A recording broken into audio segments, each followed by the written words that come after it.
Jolynn, this quilt behind me kind of reminds me more of the ones that my mom would make. What is that pattern? That pattern is called turning 20s. And you take 20 fat quarters and you lay them together, or so many at a time, and you cut them the same way. But then when you lay out the pattern, you can turn and twist them anyway to make an interesting pattern. So it's a very popular first-time quilter pattern to use. It's very simple and very easy.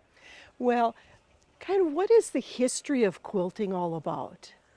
Well, it started, they even say 34 BC, that far ago, long ago. But then there is, they're talking about the 1300s where nobility had them, where they were made of silks and felt, and they were very ornate, and only the rich had quilts. And then, as things evolved and the Dutch and English settlers came over to America, they brought their material along, and they used scrap material from dresses and feed sacks and whatever else they could do, and they kind of made like lots of crazy quilts. In other words, they cut them in any direction and hand sewed them together, and we still have crazy quilts popular today. So back in the 1800s, when slavery was going on in the country, a woman who was born into slavery, Harriet Tubman, was a quilter. And so she shared her experience and her pattern. She actually made up codes, secret codes within quilts. And then the slaves memorized those codes so that they could find their way through the Underground Railroad. So it's very interesting the way they memorized them, because they were never able to learn to read and write. So they memorized those codes with the patterns that she used on quilts, like turkey tracks, bear paw, maple leaf, and then they used those to escape. And she helped 300 slaves escape to the north. Well, there are so many patterns, and I cannot tell you which one I have enjoyed the most today. They have been fabulous. But now I got to ask about the pies. Tell me about the pies that you guys make.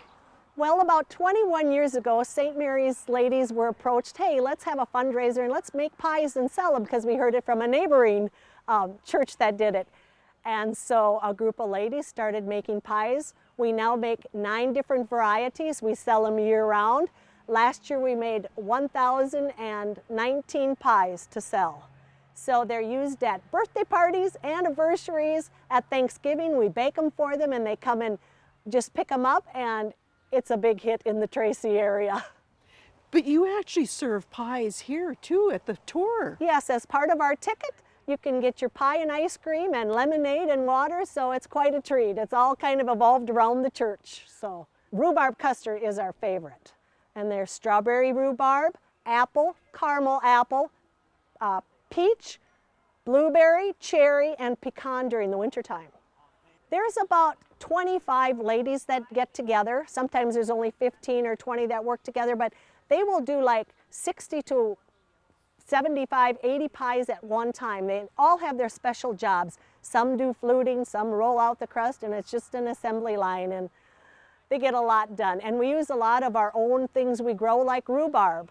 We use a lot of rhubarb and we freeze it. I have plants that they come and get from, and they're well over 50, 60 years old. I have a lot of plants that go about probably 50 feet, and they get tubs of rhubarb stalks from there, and then they take it and we process it, and we also pick our own apples and use our own apples. So we try to be as frugal as we can.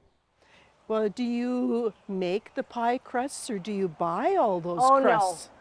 Homemade with rendered lard. That's the secret to good taste in pie crust. When are all these pies made? During the year. And today we're serving, I think we made up 47 today for today's event. When they're made, they're frozen. And then they're kept until we want to take them out and have them. So. And how many pieces do you get out of each pie? We use 7.